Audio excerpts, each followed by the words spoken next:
19 ਸਾਲ ਦਾ ਸੀ, ਚੰਗਾ ਖਿਡਾਰੀ ਸੀ, ਪਰ ਨਸ਼ਾ ਜਿੱਤ ਗਿਆ। ਤਰਸੇਮ ਸਿਆ ਇਸ ਅੱਗ ਦਾ ਸੇਕ ਤਾਂ ਘਰ ਘਰ ਪਹੁੰਚਿਆ, ਪਰ ਬਸ ਹੁਣ ਹੋਰ ਨਹੀਂ। ਪੰਜਾਬ ਸਰਕਾਰ ਨੇ ਨਸ਼ਿਆਂ ਦੇ ਵਿਰੁੱਧ ਇੱਕ ਸਖਤ ਮੁਹਿੰਮ ਚਲਾਈ ਹੈ ਤੇ ਅਸੀਂ ਸਾਰਿਆਂ ਨੇ ਇਹਨਾਂ ਦਾ ਸਾਥ ਦੇਣਾ ਕਿ ਅੱਜ ਤੋਂ ਬਾਅਦ ਨਾ ਇਸ ਪਿੰਡ ਵਿੱਚ ਨਸ਼ਾ ਵਿਕੂਗਾ ਤੇ ਨਾ ਹੀ ਕਿਸੇ ਨਸ਼ਾ ਵੇਚਣ ਵਾਲੇ ਨੂੰ ਇੱਥੇ ਵੜਨ ਦਿੱਤਾ ਜਾਊ। ਜਿਹੜੇ ਨਸ਼ੇ ਵਿੱਚ ਫਸੇ ਹੋਏ ਨੇ ਉਹਨਾਂ ਨੂੰ ਨਸ਼ਾ ਮੁਕਤੀ ਕੇਂਦਰ ਵਿੱਚ ਭਰਤੀ ਕਰਾਵਾਂਗੇ। ਕੋਈ ਵੀ ਨਸ਼ਾ ਤਸਕਰ ਦੀ ਜ਼ਮਾਨਤ ਨਹੀਂ ਕਰਾਏਗਾ। ਵਾਅਦਾ ਕਰੋ, ਅਸੀਂ ਆਪਣੇ ਪਿੰਡ ਨੂੰ, ਆਪਣੇ ਪੰਜਾਬ ਨੂੰ ਨਸ਼ਾ ਮੁਕਤ ਕਰਕੇ ਰਹਾਂਗੇ।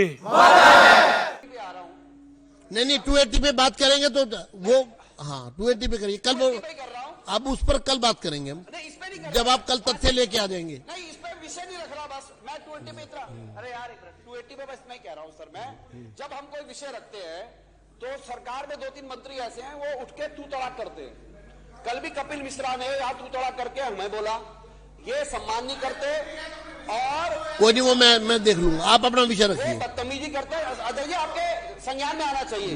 ऐसे एक बार सिरसा जी ने बोला था, हम तो जी करके बोलते हैं, वो बोलते हैं तू चुप हो जा और तू ये कर ले।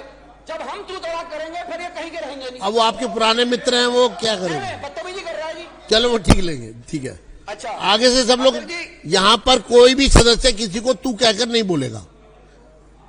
कल भी ये नहीं आपका नहीं कह रहे हम, नहीं एक मिनट, दोनों तरफ से बोल ही रहे हैं जी। दोनों तरफ से ये है। आप करेंगे जी चले करके बोलेंगे, ये चले तू तड़ाक करके बोलेंगे। चले कोई नहीं, सब आप करके ही बोलेंगे। शुरू करिए। अध्यक्ष जी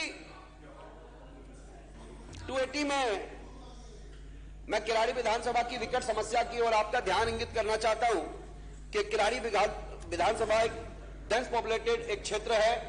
8.5 लाख की आबादी है, लगभग 4.25 लाख वोट है किराड़ी विधानसभा में। 106 अनाधिकृत कॉलोनियां हैं। हमने देखा कि अनाधिकृत कॉलोनियां इतनी ज्यादा होने के बाद और एक भी लीगलाइज्ड मकान नहीं है, एक भी डीडीए का मकान नहीं है, एक भी वैलिड घर नहीं है। वहां पर या तो स्लम बस्तियां हैं या नथोई कॉलोनियां या झुग्गियां हैं। और इसमें हमारे को जो सबसे बड़ी जल भराव की समस्या है, वो जल भराव की समस्या का निपटान जो है हम पिछले 12-15 वर्षों से लगातार कर रहे हैं। उसके लिए लगातार एस्टिमेट बनाए जा रहे हैं, लगातार एस्टिमेटों पर विचार होता है, वो इंप्लीमेंट नहीं होता है। उसके बाद यहाँ पे एक बड़ा ड्रेनेज सिस्टम हम ऐसा बनाना चाहते हैं जिससे कि जल भराव की समस्या का समाधान हो, जिससे कि 4-5 विधानसभाओं को उस पर राहत मिलेगी। लेकिन वह भी अभी तक इंप्लीमेंट नहीं हो पाया है। जल भराव के कारण से पिछले 10 सालों में 60 लोगों की करंट से मृत्यु हुई है। ये सदन के संज्ञान में मैं लाना चाहता हूं और यह एक दर्दनाक और एक त्रासदीपूर्ण है।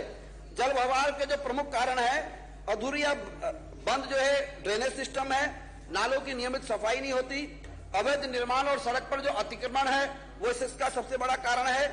और जो खुले ट्रांसफार्मर जो जहां मर्जी सरकारी जमीन पर लगा दिए गए हैं, ट्रांसफार्मर मेन मुख्य सरकारी जमीनों पर लगाए गए, जिसके कारण से जितनी बड़ी बिजली की कंपनियां हैं, एनडीपीएल है, बीएसईएस है, इसने हजारों करोड़ की जमीन पर अवैध कब्जे कर लिए। इसके ऊपर इनका कोई पूछताछ करने वाला व्यक्ति नहीं है। यस और तकनीकी विफलता, प्रशासनिक लापरवाही, योजनाओं के अभाव के कारण से हमारे यहाँ बाढ़ की स्थिति बनी हुई है। और सबसे बड़ी दिक्कत यह हो रही है, जितने लोगों की मृत्यु हुई है करंट से हमारे यहाँ पर, उनको आज तक मुआवजा भी पूर्ण रूप से नहीं दिया गया है, जिनको सरकार की तरफ से दिया जाना चाहिए था। और ऑटोमेटिक जो पंपिंग सिस्टम में लगाने की लगातार बात करता रहा हूं, उस पर भी कोई जिम्मेदारी पिछले 4-5 महीने से तो नहीं हो पा रही है।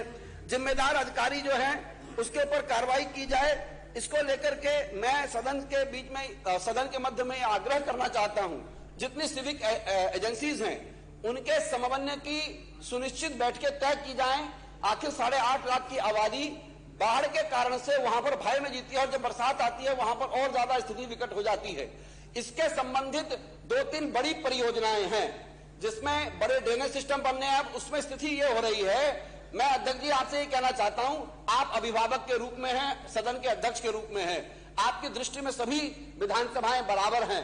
कृपया मैं सदन का ध्यान आपके माध्यम से सरकार की तरफ से बताना चाहता हूं, हम इस विधानसभा के चुन करके आए हुए लोग हैं।